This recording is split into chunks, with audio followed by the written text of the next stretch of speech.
tout ça la musala pour l'intérêt général du peuple congolais. Tant on est quoi lobby awao, makambo est le 6e et 7e, les lots longoli ango, mais quand même à reconnaître que na régime na biso toye na gratuité de l'enseignement. Maison préfabriquée bakangela ki ndeko kamere. Toyebi conséquence 57 millions ezaki détourné. Les lots de Kokamere azali banda, yango na état de droit. Na yango moni tata mokozamboka azui ordonnance a nommé d'abord Robert Wama Bindele o azali AG adjoint de l'ANR. Diplomatie a quoi bisanga est-ce que mbula nini ambassade des États-Unis kangama na RDC.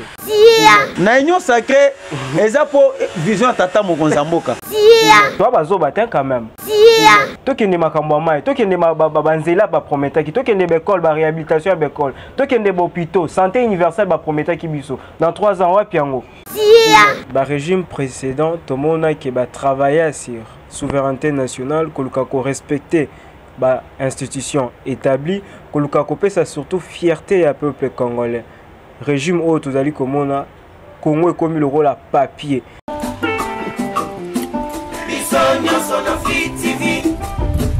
Ah bon?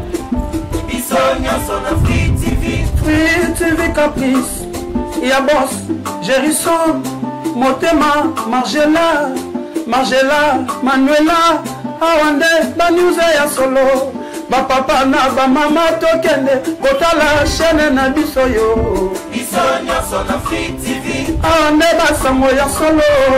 Bisonya sona Free TV. Totobeleli, ba chroniqueur na ba chroniqueuse na biso, ya drobenzau. Melea, Banyuze ya solo, ba mama ba papa ba ya. Bisonya sona ba congolais na ba congolaise na ba ivoirien. Bisonya sona Free TV. Abonnez-vous massivement sur la chaîne Free TV des Boss et Gérisson Manuela Kitoko. Yoka propre, yoka image, yoka qualité. Bisoutou. Bisonya sona Free TV. Parole de monsieur Iglina Fili. Balandi Abosolo télévision. Bisoto le clair moi na maïla banga raté pour baxi mutasika na classe. Zobande nemi na tableau moninga ne récréation. Nazana Zurich. Obligatoirement, il faut présenter les civilités dans Bakolomboka. Je vous invite désormais, au-delà de Solo Télévision, de suivre aussi Free TV Caprice de Jerryson depuis Zurich, en Suisse. Et puis l'émission la plus suivie est allée chez nous avec M au Cube. Il faut vous s'abonner, belé, quitter Panzali Solo na voisin. Que Awa Zurich, Free TV Caprice de Jerryson et Zosala Solo, surtout avec émission chez nous, ma solo na bison de Tozolo Bango et Talibinote Taliga Biso. Kota na 4 poeba, Ndengani ni Free TV Caprice de Jerryson a évolué et Sangonde apprécie bénédiction. Très bien. Bienvenue sur votre émission chez nous avec M au Cube, l'ange de la presse congolaise. Nous aimons beaucoup plus notre politique parce qu'il y a un monde Sungabiso tout tambola na linéma malamu, puis babongo. Makambozo le kanakata mboka na biso Congo démocratique to yebi bongo to zalaki na dossier de connexion Vital Kamerhe o wapi asila ki bongo ko kangama pour na raison oyo biso na bino to yebi et à part wana to moni sitting ya seni o elekaki lundi. Alors, tu as par rapport à annonce de biso Martin Fayoulou et puis nomination il y a DG à ANR donc nous sommes en solo awa et puis tu as petite tâche to moi touche mike na o état politique na biso alors to ko solo lango na bande ko na biso ndeka to lobaka ba ennemi éternel na politique bazala na bango te. Bah mi éternel bazala raté comme tu vivras beaucoup plus na ba intérêt et permettra à ceux qui ba au bazana pouvoir ba monsieur bazana opposition batala naka ba ebaka nanya bebisa ki ngana bongisa awa po to yebi kalate 2023 mutu na mutu à rendre compte devant la population congolaise parce que ba drapeau et côté les ma ba banderole ba panneau publicitaire pour notre voter bino mais voter pourquoi et nous sommes là à ma gauche avec notre frère Yasser Arafat Makoba de Konabiso et à PPR2 le jeune à PPR2 Et à ma droite, nous sommes là avec le président Guilain de Olivier. Nous sommes là à ma droite avec le président Olivier de l'UDPS.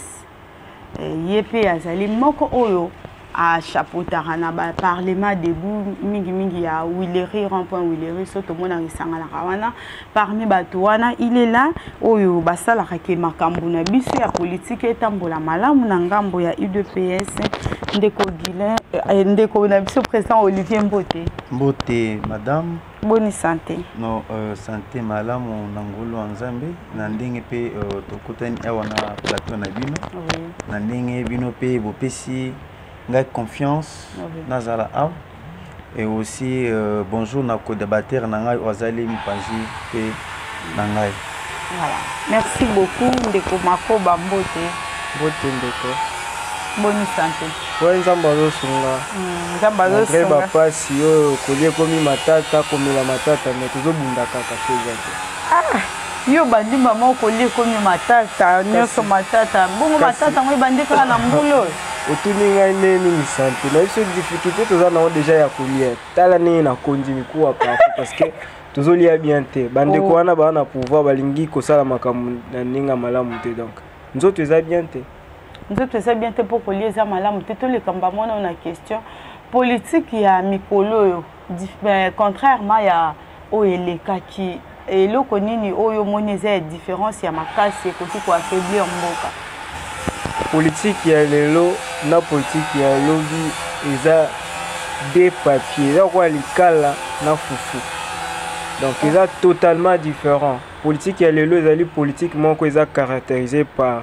incompétence d'abord et puis deuxièmement eza caractérisée par tribalisme donc alors que dans ma régime précédent tout le monde a qui bandeko ba travailler ba mi pesa corps et âme pour na koluka ko développer mboka na biso ba régime précédent tout le monde a qui ba travailler sur souveraineté nationale koluka ko respecter ba institution établie koluka ko pesa surtout fierté ya peuple congolais régime au tozali komona Congo est comme le rôle à papier. N'importe qui a n'importe quoi sur nation sans que l'autorité en place va intervenir, sans que va prendre des mesures et qu'on rendre la nation à biso et qu'on changer perception ya nation à biso et pas ya l'étranger. Donc, il faut que tu définir en quelques mots régime oyo il a incompétence. La médiocrité voilà dans outil pour soulever point moko ya mutazo lo bandenga lingi et puis oso monate force moko boye zala wana pour intercaler tous un pays libéral ce qui est ça que mutalobi balandi bakangi mutalobi basali boye comme que c'est un dictateur là nazolo baté pour la population nazolo ba pour na image soit respect aux étrangers, aux occidentaux, bazanango vis-à-vis na biso. Parce que tozali province ya France te, tozali province ya États-Unis te, ni ya Chine ou d'autres pays. Tozali État République démocratique du Congo. Toza indépendance na biso depuis 1960. Donc ceux qui individu X ou Y ezala outi na France. Ezala outi aux États-Unis, tango na Congo, faut respecter Congo lokola nation. Azwa biso lokola colonie na bango te, azwa biso lokola province na bango te bazana ordre ya kopesa biso. Donc yango na biso tozali ko telemela toujours politique ya bandeko na biso oyo. Ni bandeli bayaki babi non diplomatie agissante. C'est bien.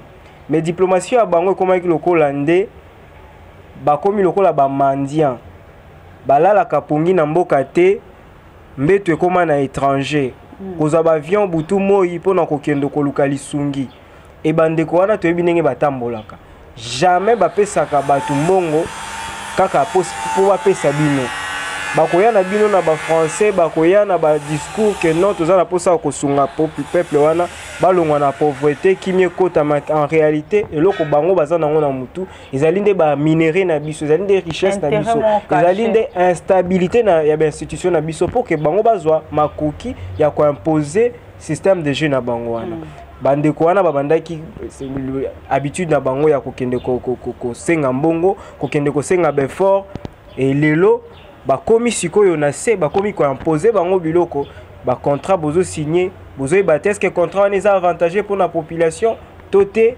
non mais bazali obligé à signer bacontrat moko ezanga mutu na makolo. Pourquoi? Parce que makambo balukaki ezosenga nde bongo. Voilà, business toyebi qui président ceux qui a voyager ainsi que le gouvernement est chargé à diriger ça là effort pour permettre un beau cahier tambola malamu batombolango na place au bakuta qu'ils ont quand même il y a bien ndeko Olivier oyo qui ba propos ya ndeko na biso ya ser mako ba question na biso ezala ki ya rosala na no mois analyse en gros par rapport à la politique na biso depuis que le régime nous avons 3 ans où le régime déjà échangé. N'habitez par rapport à Oya Lobby, ceux qui mais merci madame. Est-ce que Yasolo peut perdre des alakar? Ezalaka. Ah, Yasolo. Oui. Na ba marche to ute ko tambola to mona ba gens été perdus. Mais ezo sala ngai passe na motema. Ya komona jeune wana mobimba kitoko azo sala émission pour faire plaisir ya mutu oyo afandi na kingakati abomi mboko oyo pendant 18 ans. J'aimerais ya koyebisa ndeko soki lelo azoloba que nous sommes incapables. Il faut démontrer nous sommes incapables dans le secteur tel, nous sommes incapables de ça et ça. Mais alors déjà d'accord signé en désordre comme isco kilo. Oui. Il y a moni accord. Quel accord qu'on a signé? Jamais lorsqu'azolo banon Tshisekedi ba comme on a États-Unis, France ba comment s'ingérer na ba faire na kacha ya faire ya RDC. Mais je regrette beaucoup. Namboko oyo pendant 18 ans oyo Kabila asala. Il n'y avait pas coopération entre les États-Unis d'Amérique. Il n'y avait pas coopération entre la France. Mais le temps où tata mokonzi mboka aye kozong sa coopération wana ndena yango ezo sala bango motema passe. To revenir dans les années 91 90. Mobutu abomaki ba accords internationaux. Na bamboka ya Libanda, ezala pe États-Unis, ezala pe France, a kendek ko salier derrière Chine. Tango Mobutu asalaka yango, Kabila aye, au lieu que Kabila a renouvelé contrat, a renouvelé accord avec les États-Unis d'Amérique, la France, Kabila a boyi ko sala yango. Ne au monaki to perdaki sur le plan international diplomatie. Oui. Il n'y avait pas encore coopération. Maintenant, le mal c'est quoi? Tant on décoise le oh, tu sais que dire comment va. Mais il voyage, c'est parce que Bakor est là qui par terre. Il faut azongi sa Bakor pour être to coopérer pe na bamboka Libanda. Tandis que Kala, na régime ya Kabila, à la place batinda ministre affaires étrangères. A qui représenter RDC Libanda, bazo ambassadeur ya Rwanda, azo qui représenter biso Libanda, bazo ambassadeur ya Congo Brazzaville, azo qui représenter biso Libanda. Lelo mwana mboka aye, mukontombolo, Fati béton, hein? Eh, papa, madame, Fati béton, aye awazong si coopération lelo. Coopération États-Unis, France, Chine et zongi ndenge sengeli. Bango bayaki kosa la COP. Bayaki po ba gouverner te. Bayaki kosa la COP ya koyiba mbongo ya l'État, ya kokende kosa la société à égal. Nana yebi histoire te. Kabila zui mbongo ya l'État, mbongo ya ba Congolais, ba Congomani bazo souffrir. Azui 47 millions. Baké kosa la société à moisi na égal. Mais tant que nous sommes incapables. Nous sommes incapables par rapport à quoi? Mais si que le président Olivier, on a cette question, je suis sûr que question dans les cas où ça va abonner. Vous avez remarqué que Kabila Iba Kimbongo a cette société égale. Il y a moi Sinaï. Binosko Bossalinini pour d'abord remplacer société égale. Très bien, madame. Moni makamwan tango bimi et où tu pas IGFT parce qu'il faut répondre très bien. Ezali ba investigation et où tu pas IGFT et où tu na ONG international. Tango ba publier lorsqu'on va arrêter Kabila pour na makamwana et comme acharnement te pour bango ba komika munona bango acharnement. C'est pour cela que justice va saisir déjà pas le ministre de la justice déjà ba procureur ba la banquette ba trouver bateau bazali ba commanditaire ba ko subir rigueur ya la loi. Lokola muntu oyo yo uti na zamba na boîte uti na ba boîte ya caoutchouc uti na mwa zamba moko boye kaka boye loko chance loko pamba na Kinshasa ozu pouvoir mais ozu pouvoir onyokoli peuple congolais mais lelo boko banda okomolo bo ezali mes gestion madame depuis que tu sais que tu as ton pouvoir c'est tout le monde qui parle à l'aise sans torture sans enlèvement na sepi na nenge camarade na ngaza kuna lelo komolo ba mes gestion komolo ba les capacités c'est parce que nous sommes au régime où ils ont respecté état de droit makam oyo Tshisekedi ya sali bazo compter ya moté ba bango lelo ba commencer la pe ba marche pour lelo bazo na ba faire ba koye ko ranger nini ba koye ko sala nini tandis que bobomi peuple congolais pendant 18 ans boyibi peuple congolais pendant 18 ans botika qui budget paye à combien? Au contraire, marché ça m'a bien en boca. Non, marché c'est conditionnel. Mais par rapport au régime na bango, tu as dit que il de faire ce que ça wana c'est parce que vous avez lité mingi ça na ba marche. Je sais que j'ai dit madame. Et vous ne voulez plus l'opposition moi ni na conteste wana, j'ai dit quoi? Par rapport au régime na bango na régime na biso, il y a une très grande diversité. Na régime na bango soki lelo biso IDPS tokende na marche madame na zo biso okende na chemise na lot chemise boy au moins na kei na zongi koto ekatani koto ezali okende na lipapa moko etikali ozongi na lipapa moko siko yebisa ngai nini Tshisekedi asalite na mboka oyo toyebi ke bango ndenge bazawa na bakomi kaka po babebisa image ya tata mokonzi ya mboka tandis que basali oyo tomoni lokola ba détournement vrai dire deux détournements na ba détournement lokola ba Shadari wana so holandais Shadari ba cité na makambo tel carré minier Kabila c'est lui le partenaire numéro 1 il y a ba makambo tel ba zone minier na est du pays mais qu'est-ce que batouana bazana de solo koloba devant peuple congolais dans 18 ans vous avez laissé un budget de 900 millions de dollars américains mais Tshisekedi dans 2 ans et demi il a mobilisé un budget de 10 milliards. Et ça a quand même Sony. Il y a Kolobaka na bami. Bango basa batumoro boye. Baya bakene na stade de martyrs. Bafana babengisa babanda ko sambela. Balo ata banzambala ya pembe. Babanda ko senga peuple congolais pardon. Basa batumoro boye baleka boye na ba media. Babanda ko lobo Tshisekedi asali bo non. Bango il faut aller baya basenga pardon pas peuple congolais. Bana ndenge ba yiba na ndenge ba boma. Aussi ici. Na silise na za na maloba na loba nana. Parce que yo olobi na na interroger parole te. C'est moi qui a la parole. Tokende malembe. Toza la poli quand même, toza devant média, za la poli. Ngai tango yo olobi jamais nga na interroger te na boto parole te. C'était Kabila de voleur alors qu'on a la preuve mon côté soit quitter Kabila. Waneza politesse. Vrai ou faux? 70 millions euti na banque centrale ezalaki créé na compte égal. Tokeno débat lokola na balabala te tokene malembe. Tozongi na Mobutu. Soko za information te bista des martyrs. Allez-y au botolinga parole. Ndenge oza dictateur, omesana kozala dictateur. Au botolinga parole, ndenge omesana kozala dictateur. De ko so az informé te akende kotanga histoire, stade des martyrs. Stade des martyrs au bisonyo soto yebi.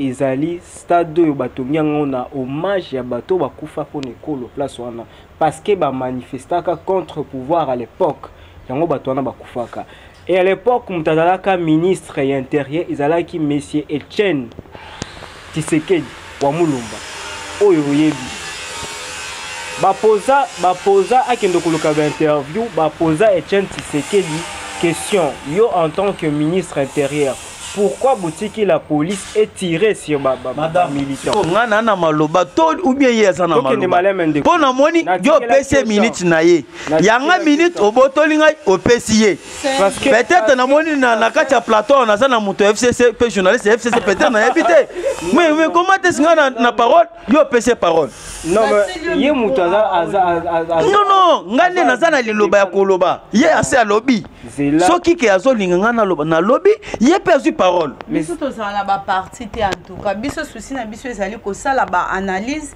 kozongi sa population congolaise na place na ndenge nini oza na parti prité mais ozu nga malobo katinga opesi malo te boza na plateau muta koki ko réagir ce n'est pas à moi de choisir yo loba yo kolobate non quand même à respecter ba principe ya débat tout ça la débat d'accord olobi kasi tikanga pena ngane naza na parole ba peso maloba te pa madame journaliste alors madame moni bandeko oyo bazanga soni on comprend et des fois na moni bazo maîtriser ce qu'on appelle un débat yondo ne ozali sa ozana katikati yende ozo maloba opeso maloba c'est pour cela moni politique et dictature ezali difficile na démocratie oyo biso to memi nde omoni batu oyo bakomoza la mal à l'aise faut fati aye alumi na pesi mino kaka démocratie bon ça la marche ndenge bolingi bolega na ba media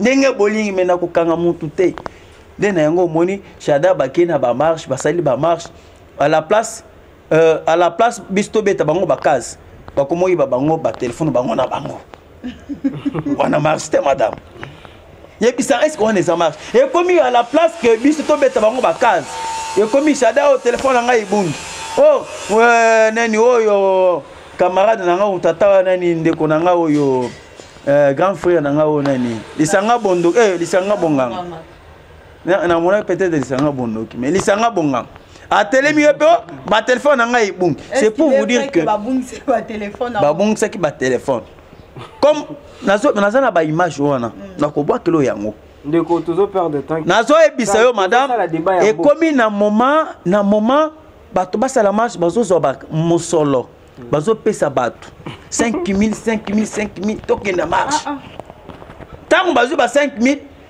tala nzambe pe azolala te bato oyo bakende po kabula bambon bamususu bazo ba 3000 bamususu bazo ba 2000 bamususu basiliki balom non biso tozi mbongo te Shadar lezela lelo okobima awa te tokosilana ne omona ki Shadar kende ki kofana na lopango ya tipo moko boy na ngaba wana abatami yena lisanga bonga oyebi vidéo omoni ba photo wana elika pe na ba réseaux sociaux bakena lopango wana bafani babatami pona likolo ya kanyak ya bato bakena na ba marche bazaki musolo na bango. Est-ce que ça de l'influence na politique congolaise ba makambo wana nyos? Ça de l'influence, c'est parce que biso to bandaki ko marcher pour un intérêt général. Biso to bandaki ko marcher pour un intérêt personnel té. Mais ya bango marche comment focaliser pour na ba mbongo. Mbongo oyo bango ba yibaki, nde mbongo oyo ba comment pesa bat. Ce n'est pas propre. C'est pour cela nous sommes là en 2023, nous allons aux élections. Voilà. Ndeko mako ba réaction na yo. Bon. Oui. Ndeko na moni ke ndeko azo comprendre que moni IDPS bazana na distraction. Politique na bango ezandi ya di ba bandango depuis kalanga na lubango toujours. Tango bato azali ko se concentrer na essentiel sur l'avenir ya nation.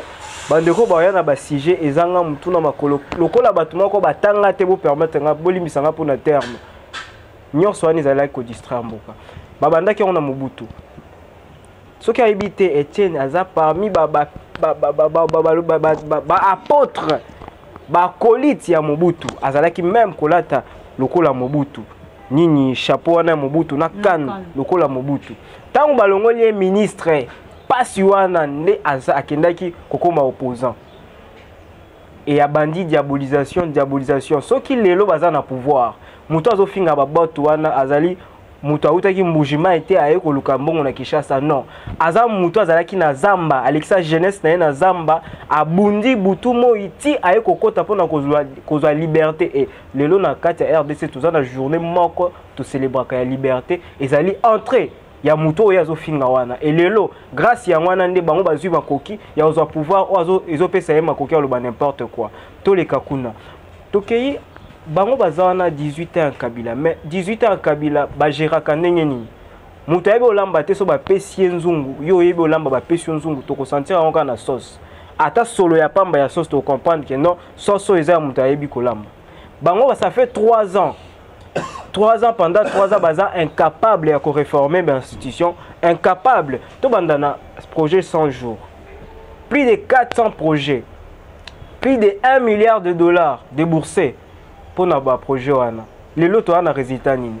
de quoi ko pesa nga ba résultat ya projet 100 jours bah saut de moutons saut de moutons ils a projet na bango te bakuta ka on sur table d'ailleurs tout le bakutu tout le projet constitution ya ba projet 100 jours no soaneza o bango bakutaki mais utilisation nango toyebi tokende nani so tobi tokende na dossier ya saut de moutons wana est-ce que mbongo o ebimaki na caisse l'été za mbongo baselaki non maison préfabriquée bakangelaki ndeko kamere toyebi conséquence 57 millions ezalaki détourné le long de kokamere azali banda yango wana nde état de droit tokende makambo ya mai tokende banzela baprometaki tokende bekole baréhabilitation ya bekole tokende bopito santé universelle baprometaki biso dans 3 ans wapi yango non bango balingi tovanda toa bazoba te quand même parce que ngai nakondima te na tangi zoba o moko ayebi eloko te aya bando esangaki lipa o eza lipa te eza stylo nga na ndimi yango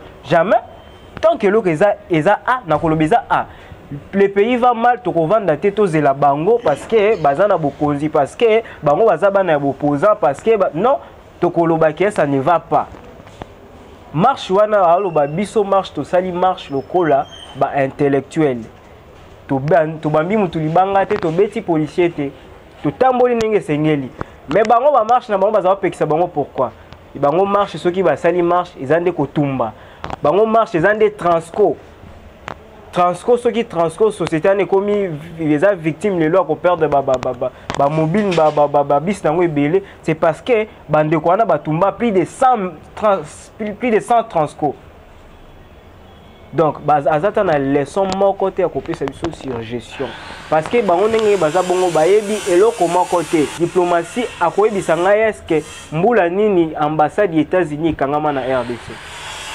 ezate mbula moko te ambassade des États-Unis tikala kangama na RDC coopération ezala toujours sauf que ben intérêt aux États-Unis azalaki koluka azwaki yango te pourquoi azwaki yango te parce que azalaki ko privilégier ben intérêt na yemoko sans tenir compte ben intérêt ya RDC yango wana des problèmes eza entre biso na ba américain lelo ba contrat o toza nango na ba chinois tokoki ko tanga ba avantage ebele tozomona ba immeuble ndenge zo pousser na ville ya Kinshasa parce que ba chinois bazali ko tongango et même na vie sociale na biso o ba pareil électroménager tozali ko utiliser c'est grâce à coopération na biso toza nango na Chine nde tozali ko bénéficier na biloko wana toza nango na prix moko ya raisonnable mais ndeko so coopération ya Chine ezo memela biso makamba malamu pourquoi pas pe kotika tant yepe a continuer ko créer les sous ba relation pour toujours faire avancer mboka ba relation ko créer relation biso on a problème te mais ba relation to ko créer za ba relation ezali ko apporter en plus na mboka bande ko na biso ba komi même ko utiliser ba journaliste ba occidentaux ba utiliser ba journaliste na bango ba toza ba média ko la RFI France 24 pour na ko luka ko manipuler opinion pourquoi parce que bazali wana code minier ba changer code minier na kala tozaki RDC revenu nyonso ezaki nezako uta na secteur minier tous ceux qui ont bénéficié, si je ne me trompe pas, 1%, 1, quelque chose comme ça en termes d'un pourcentage. Mais le long des cas, c'est renseigné combien comment qu'on gagne. Il y a un pas si on a bandé qu'on a mis sur l'Occidentaux, Kabila. Pourquoi Kabila a réduit ça, champ, il y a bénéfice na bango. Et c'est là qu'on gagne 100 millions Kabila, non. Photo Kabula 50-50. Il y a un mabé à Kabila. Bandé qu'on a bango, bango baye na système, il y a Kosolo la COP. Place aux Olia 50, non.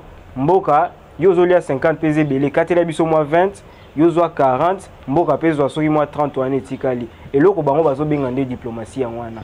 Badame bakabola. Donc c'est ça, bobomi diplomatie comme nango coopération net bote kalopang. Madame. Camarade azoloba makambo oyo ya bama bateki matembele, bateki ndunda. Vous savez madame? Hein? Oh, ils ont débat ya bato bazoteka bandunda na bazando bateka ba matemele nde débat zo yankusala na ba plateau. Madame, nazo biso tant lobby makambo ya code minier.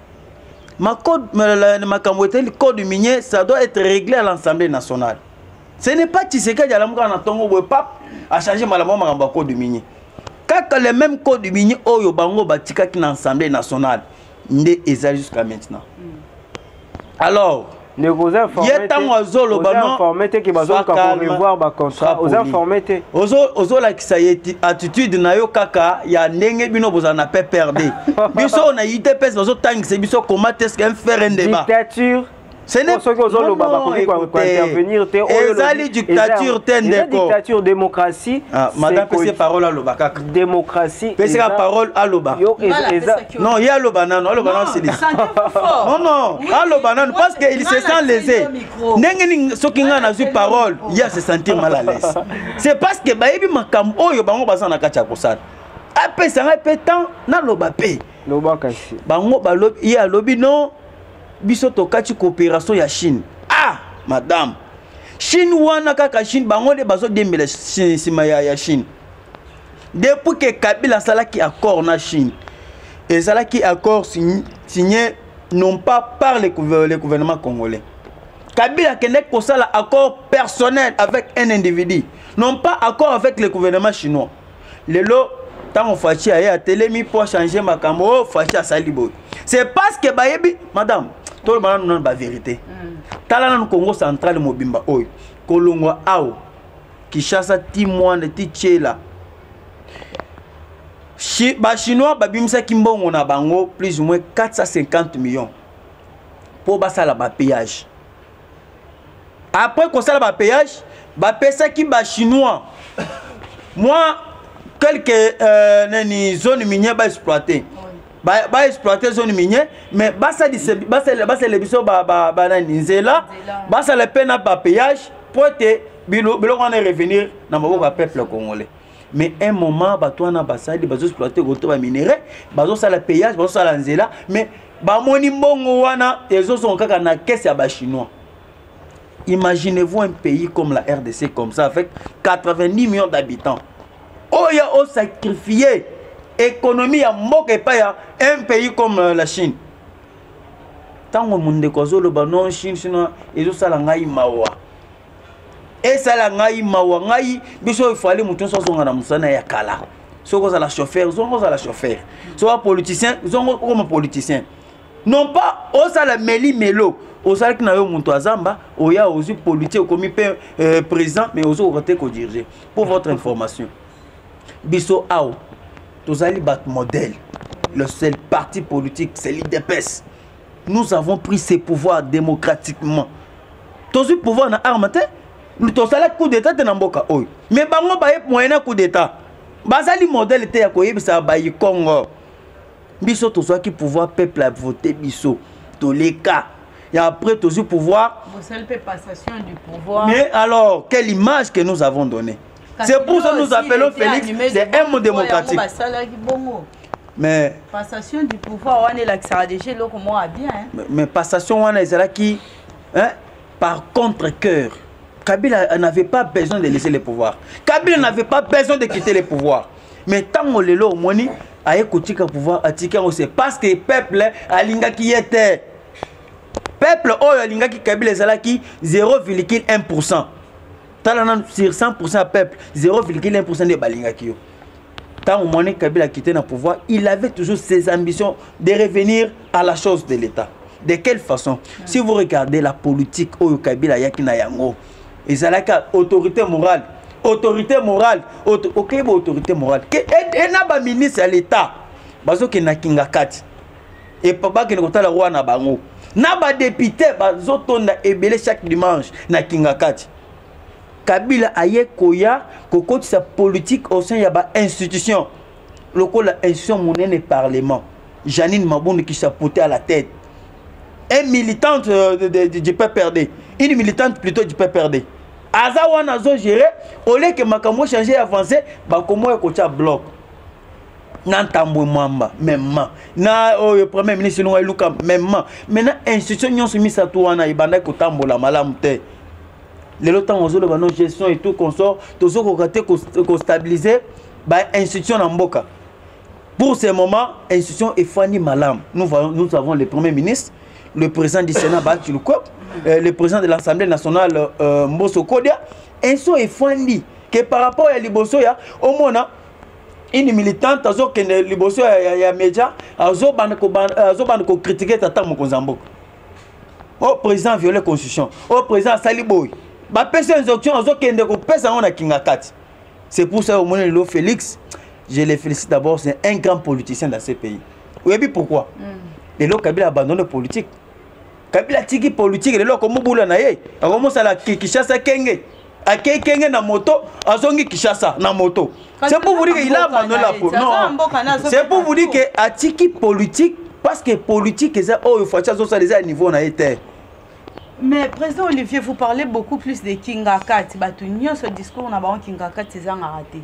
Maintenant que nous avons un nouveau président, Fachi Béton, une initiative multipliée, il faut que Kingakat et la population congolaise. Parce qu'apparemment, on dirait Libanda Mboka. Le dossier est déjà à la table. On est en train de traiter ça. Parce que c'est difficile. Au monde na poto to na France. Au monde nous tozo posséder concession monnaie koleka pe na l'état congolais. Loko la cabine. Na France jamais kotika la ko sale matin. Moni Champs-Élysées et si président Macron azo fa na France. Kinga kati wana ya monene koleka na Champs-Élysées ya France. France ezo kota kuna plus ou moins 3 fois. Mais talent nous décret ya monene ya ici ka Kabila ke ko fana. Izo bota mboka. Bote ya mboka wapi? Ozu ba nyama nyonso tu yazo, ozu yango o meme yango na kinga kati. Ozu ba nyama nyonso tu o ezalaki na parc de Virunga. O meme yango na kinga kati. Mais fierté sikoyo ya biloko ya biso ekokende wapi? Voilà, le mission est toujours na ba minute. Yebisa d'abord ndeko wana azonga na sima. Ndeko nani o bovandi na ye? Ah, yebisa azonga sima.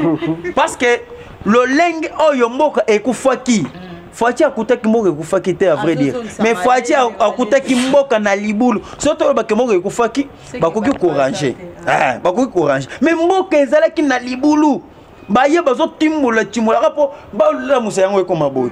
Bokomo se le bijo bete calcul. Yao a commis na 2 ans et demi, a commis na 3 ans. Papa Babo sana.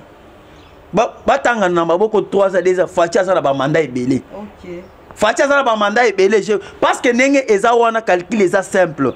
2023 Fatia ou rien. 2023 to na 2028 to bani na recensement. C'est conditionnel. Moutinho se fallait na carte d'identité. Babo sana pouvoir pour ce moment. Bango balana bambon oyo bayibaki. Base la sikoyo ndenge bakotonda na makala. Tamba okende belé na makal ne côté ya bango leçon pendant que bao ba côté bazo bima déjà bana bazo bima caméra libanda non peut-être yone au lobby na mboka na biso eza mibeko ezali caméra abimi na ndenge mibeko epesameli pour caméra abimi soki azongi sembongo mibeko nye madame c'est un dossier où il faut tout le bela yango oui si pour bato bazo lobo non caméra ndenge eza wana caméra a souhaité bon et a jugé bon que n'a négocié la justice congolaise. Okay. Kamer arrêté dans une affaire, il y a détournement, il y a maison préfabriquée. Nandenge baye kosamisa Kamer abanaki ko wangana non na yibaki mbongo ya l'état te. Batoni Kamer awangana c'est pour ça monaki justice a ko sanctionner ko kate etumbu ya 20 ans. Tango akendaki ko saisir cour de cassation baye ko kisa etumbu na 13 ans. Alors, mon esprit a battu mon sous. Bah comment on a image mon sous oh caméra abimi ezala pona Tshisekedi non. Kaka bango avant bazo juger caméra bah non Tshisekedi aza traître ba signé qui accord na caméra na kuna na Genève après awa Tshisekedi a comment trahir caméra. Les mêmes batouana ba libérer caméra Tshisekedi a libéré caméra. Tozongela yo ndeko makoba lelo ndeko Vital Kamerhe azali banda ya prison ba impression na yo mais okatinga maloba na ozongelo na lobi na ozongela yo to landi bien attendre ko azana sima caméra comprendre que ndeko azo minute belé azoloba makambo aloba ezate tout ça le débat a pour na Kabila te, tout ça le débat pour na Tshisekedi te, tout ça le débat pour na Mboka. Kabila minute o azo gérer Mboka te, Kabila aza libanda ya Mboka. Mutu minute aza concerné na gestion ya Mboka ezali Tshisekedi. Et Tshisekedi Félix azali ye mutu akoporter aza garant, bazo benge garant de la nation parce que azo répondre na charge nyonso ezala négatif ezala positif ya l'état. Ndeko comme ça ngabi bata FCC bakangisa ki caméra bata FCC pe bango batangisi caméra. Vous comprenez que bandeko na mutu vraiment ba yebi ba sala te ba za politique lokola 10e rine ba ka basala ba débat ba ebite nani azana nani akosala nini. Mboka otozali eza mboka moko eza souverain. Tango ndeko na biso ba yaki ba présenter ki biso projet.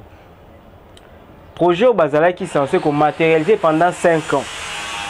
Et puis si base il y a des résultats au monde en a 5 ans de couper sa peuple congolais makoki à élire bango toté na prochain mandat. Tant ba komi je ne pense pas ba matérialiser qui projet wana. Ba jouissance mususu 100 jours. 100 jours batiki ba ke bazui mususu. Si lelo okomona kende kosoka constater baza ba lancement mais j'ai photo que de 5 ans on a lancement on a réalité et sur terrain exacté.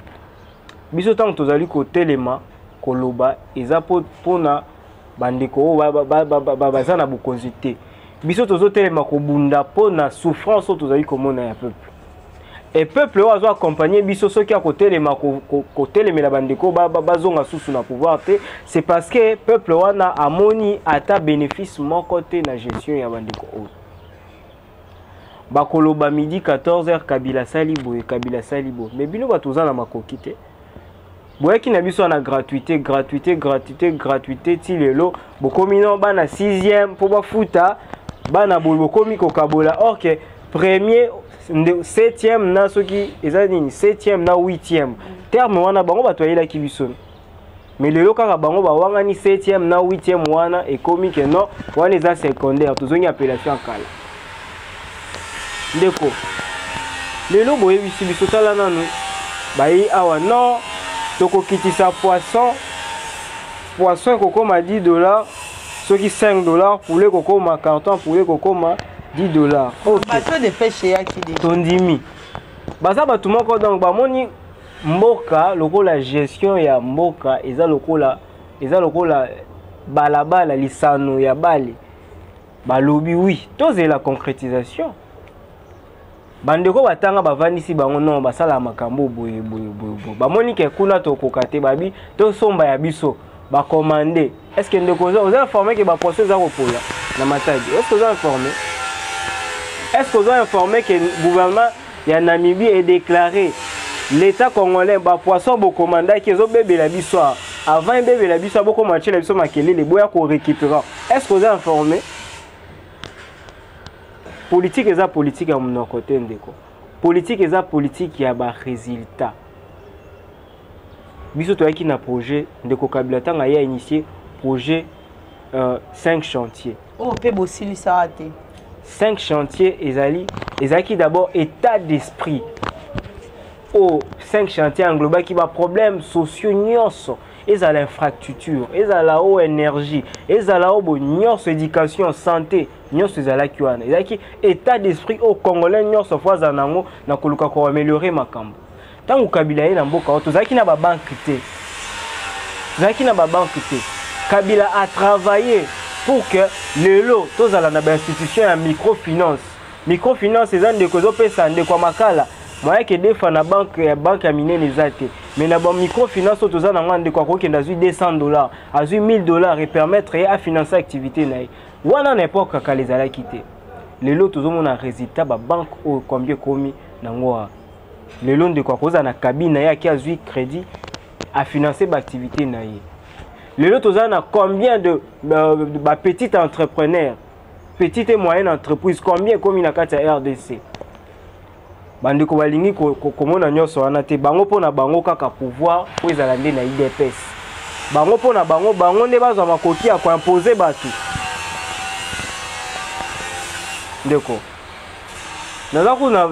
nazomona kunenya osala no kutu débat te parce que ozo sala débat ozo sala les ande ya Etienne Tshisekedi débat ozo sala Kabila sala ki 18 ans bino pe faut sala 18 ans Kabila pona informer Kabila longwa ki na 2018 eza pona binoté Kabila longwa ki parce que ba institution esenga ki bongo parce que constitution esengi ya sala 2 mandats après 2 mandats apesa loboko pa mutu mususu ndia ngwana koma ki a terme ya mandat na ye apesi bino bozui pouvoir et bino pe tant bozo sala wana na 2023 nenge bokokite bokokende parce que constitution et pesi biso peuple congolais makoki ya koloba oui ou non na président a continué et biso peuple tout monde qui est président azali kokokate 2023 bye bye yena batunaye nyoso tozali kokosepela makasi vraiment nenge IDPS ses pouvoir parce que après 2023 peuple congolais à comprendre que parti à 10e riwana eza parti moko ya batu batanga te eza parti batu baza na vision te eza parti bato bazo luka lo chocho po baluka ko vivre bakozonga lisusu te na mboka oyo comme ça bandeko bazali compétent bakozwa makoki ya ko travailler tranquillement ba mettre en place système de gestion na bango pour que bandeko ya IDPS baya que sous ko embrayer bisote na ba diabolisation to bazala na voilà, merci beaucoup. Totika kolobela ba personne neti Kabila Fachi to lobela beaucoup plus na ba intérêt ya mboka. To mona ki bongo nomination ya nouveau DG ya ANER. Président Olivier commentaire. Merci madame.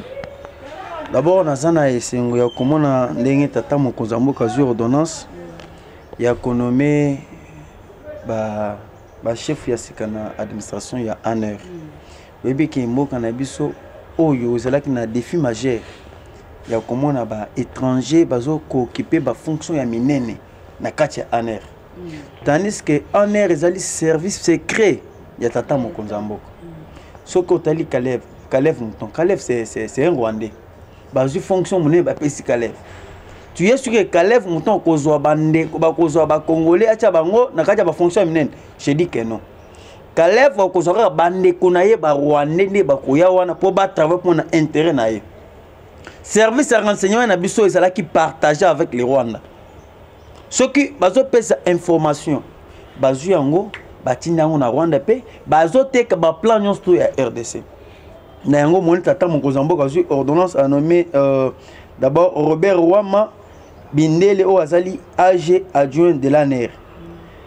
Gabriel Shadrack Bo Ondo Oazali, administrateur principal, chef de département sécurité intérieure. C'est pour cela a nommé na département directeur général ou bakoki kozala musala libanda sur le plan extérieur et aussi sur le plan national. Alors, madame ngai zosala ngai passe ya komona na plateau oyo tozali muntu moko aye kaka parce que Kabila a fait ça mais ba français ya macroéconomique yaka bongoti ba français ya macroéconomique yaki dilapidation ya koyiba mbongo lelo faire bukangalonso est-ce que yo so mona batangi o muntu IDPS wana na fait ya détournement au moins souvent na biso souvent na nga eza boy respecter non pe logique nanga naza besoin te bolobela Kabila to Fachi toza besoin to lobela makambo ko mema mboka na biso musika parce que awa to bande ko lobali kambo ANER tozonga non te na ba makambo Kabila boy biso to faire avancer mboka na biso to réparer ba erreur oyo bato wana ba ça que ce serait mieux et puis di kambo mo uti ko loba ya Kalev aza Rwandais.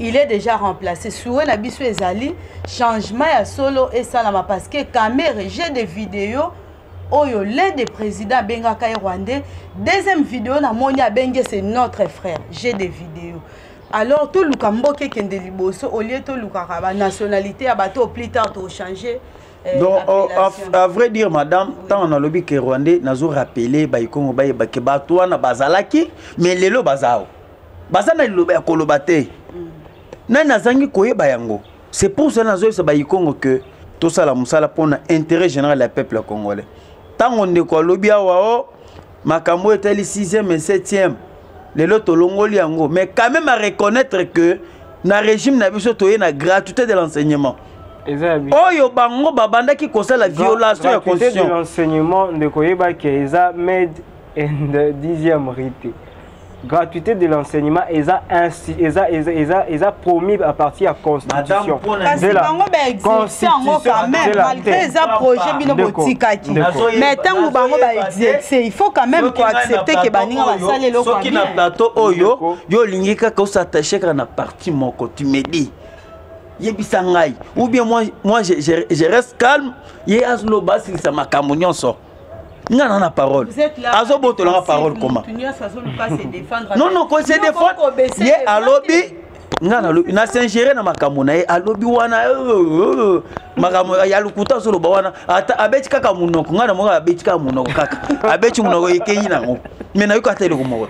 Siko nazo linga kozongisa ye soki azali na ba information tena pese ba information po balandi bazana souci ya information. C'est ça. Camarade nazo ebiso boy na article 43 de la constitution et lobi ba congolais batanga ofele mabena bino pe ko s'adresser na bino balé hors population ezolanda bino partout dans le monde ça veut dire et comprendre loko yebisa ngai bango mkoloni ni bazwaki courage ya ko appliquer constitution wana tandis qu'il y avait des écoles de l'état oh yo bana bazotanga ofele mais bango bazo futisa ba pako bazo futisa ba mbongo na kati ya école ya l'état mais lelo tangu tata mokonza mboka aye oyo Alexis Bolingo ya bana Congo oyo asali congolais de père et de mère Fachi Béton tango aye apesi biso gratuité de l'enseignement la toute première fois basala yango na mboka oyo c'est que je vous dis régime wana sanguinaire régime sanguinaire c'est César régime oko et yek po même un peuple congolais na libulu mais le lot gratuit de l'enseignement est comme effectif. Mabe mon cas pour batonga FCC na union sacrée que baza. Non, bon, na union sacrée eza pour vision tata mokonza mboka. Bisogno sono Free TV. Ah bon? Bisogno sono Free TV. Free TV Caprice. Ya boss, Gérisson, Motema, Margela, Manuela, Awande, ba news ya solo. Ba papa na ba mama tokende, kotala chaîne na biso yo. Bisogno sono Free TV. Awande ba sango ya solo. Bisogno sono Free TV. Totobeleli, ba chroniqueur na ba chroniqueuse na biso, ya drobenzau. Melea, ba news ya solo, ba mama ba papa ba ya. Bisogno sono Ba Free TV. congolais na ba congolaise na ba ivoirien. Bisogno sono Free TV. Abonnez-vous massivement sur la chaîne Free TV des gosses Gérisson Manuela Kitoko. Yoka propre, yoka image, yoka qualité. Bisoutou. Bisogno sono Free TV. Parole de monsieur Iglina Fili. balandi ya bosolo télévision biso tolobaka clair mwana mayela bangaka te mpo bakisi moto asika na classe zoba nde nemi na ye tableau moninga ne récréation naza na Zurich obligatoirement il faut présenter les civilités na bakolo mboka. Je vous invite désormais au-delà à Bosolo Télévision de suivre aussi Free TV Caprice de Jerryson depuis Zurich na Suisse. Et puis l'émission la plus suivie est allée chez nous avec M au cube. Il faut bolanda yango, bo s'abonner belé, ba o ba yeba kite panza li solo na voisin. Ba yeba ke awa na Zurich Free TV Caprice de Jerryson et Zosala li solo surtout avec émission chez nous ma solo na biso de tozolo bango et talibinote taliga biso. Kota na kati po yeba ndengeni ni Free TV Caprice de Jerryson azo évoluer et sangonde apesi bénédiction.